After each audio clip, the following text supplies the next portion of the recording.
میرے واجب الاحترام معزز حاضرین، یہ جمادی الثانی کا مہینہ ہے اور اس کی 22 تاریخ کو خلیفتم بلا فصل سیدنا صدیق اکبر رضی اللہ تعالیٰ عنہ کا یوم وفات ہے۔ اسی مناسبت سے آج کے جمعہ کی نشست میں سیدنا صدیق اکبر رضی اللہ تعالیٰ عنہ کا اسلام لانا اور ان کے کچھ فضائل اور مناقب کا تذکرہ کروں گا۔ میرے محترم سامعین، صبح جب سورج طلوع ہوتا ہے تو اس کی روشنی کرنیں سب سے پہلے اس عمارت پہ پڑتی ہیں جو سب سے بلند ہوتی ہیں۔ تو آفتاب نبوت جب طلوع ہوا تو اس کی کرنیں بھی اس انسان پر پڑیں جو انبیاء علیہ السلام کے بعد سب سے بلند ہے۔ امام اعظم ابو حنیفہ رحمۃ اللہ علیہ، آپ نے جو فیصلہ فرمایا کہ سب سے پہلے ایمان کون لایا، فرمایا کہ آزاد بالغ مردوں میں سب سے پہلے سیدنا صدیق اکبر رضی اللہ تعالیٰ عنہ اسلام لائے، اور خواتین میں سیدہ خدیجۃ الکبریٰ رضی اللہ تعالیٰ عنہ اسلام لائیں،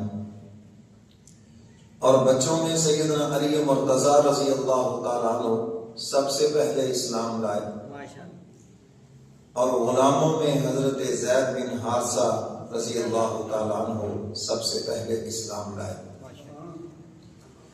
سیدہ خدیجۃ الکبریٰ رضی اللہ تعالیٰ عنہ اسلام لائیں، ان کا اسلام گھر تک ہے، اور بیوی شوہر کے تابع ہوتی ہے۔ یہ تو آج دور آ گیا نا، یہ بات بڑی عجیب سی لگتی ہے کہ آج کل ماشاءاللہ شوہر بیویوں کے تابع ہیں۔ اللہ کے نبی نے فرمایا، اگر میری شریعت میں اللہ کے علاوہ کسی اور کو سجدے کی اجازت ہوتی تو میں بیویوں کو حکم دیتا کہ اپنے شوہروں کو سجدہ کریں، لیکن فرمایا میری شریعت میں اجازت ہی نہیں ہے۔ تو میرے محترم سامعین، بیوی شوہر کے تابع ہے۔ سیدنا علی مرتضیٰ رضی اللہ تعالیٰ عنہ حضور کی کفالت میں ہیں، حضور ان کی پرورش فرما رہے ہیں۔ اب یہ بچے ہیں، اسلام لائے، اپنا اسلام 1 سال تک اپنے والد محترم سے چھپائے رکھا، ابو طالب سے 1 سال تک اسلام چھپائے رکھا، اور جو غلام ہے وہ بھی اسلام لائے تو اپنی ذات تک۔ اب سیدنا صدیق اکبر رضی اللہ تعالیٰ عنہ جب اسلام لائے تو ان کا اسلام پھر اپنی ذات تک نہیں رہا، بلکہ انہوں نے پہلے ہی دن تقریباً 6 کے قریب صحابہ کو حضور کی خدمت کے اندر لے کر آیا، جس میں سیدنا عثمان غنی رضی اللہ تعالیٰ عنہ جلیل القدر صحابہ، اور آگے کیا عرض کیا، اللہ کے محبوب یہ میری سارے دن کی محنت ہے۔ یہ جو آیت مبارکہ آپ حضرات کے سامنے تلاوت کی ہے، حق تعالیٰ نے ان لوگوں کی فضیلت بیان فرمائی جو سب سے پہلے ایمان لائے، اور یہاں سے یہ مسئلہ نکلا، کار خیر میں جو سب سے پہل کرتا ہے نا، اس کا ثواب سب سے زیادہ ہے۔ حدیث مبارکہ میں ہے، حضور علیہ الصلوۃ والسلام نے چندے کا اعلان فرمایا، صحابہ سب خاموش بیٹھے ہیں، حضور نے پھر دوبارہ اعلان فرمایا، کیونکہ ہمارے ہاں بھی یہ مزاج ہے، ہم ایک دوسرے کو دیکھتے ہیں، وہ اٹھے تو میں اٹھوں، وہ اٹھے تو میں اٹھوں۔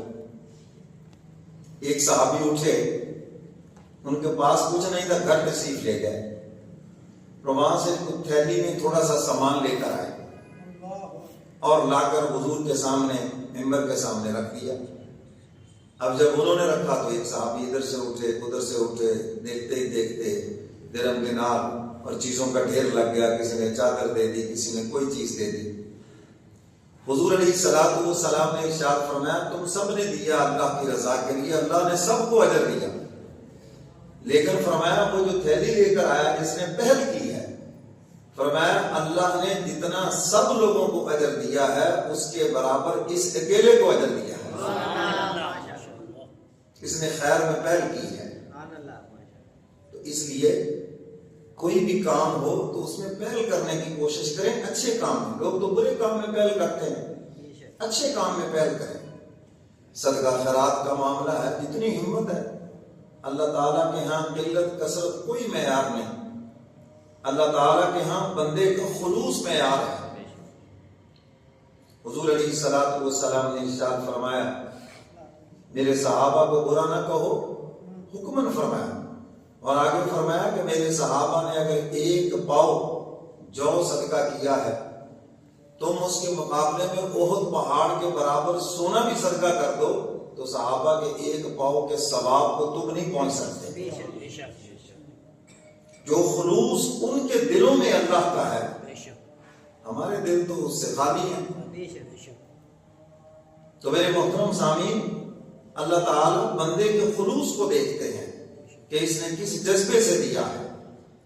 تو اللہ کی رضا کے لیے تھوڑا بھی دیا ہے لیکن آپ پہل کر گئے، بعد میں چاہے کروڑوں دینے والے آ گئے، اللہ تعالیٰ سب کو اجر دیں گے، لیکن جس نے پہل کی ہے اس کا اجر سب سے زیادہ ہے۔ ریاکاری اور چیز ہے، ہم خود ہی مطلب نکال لیتے ہیں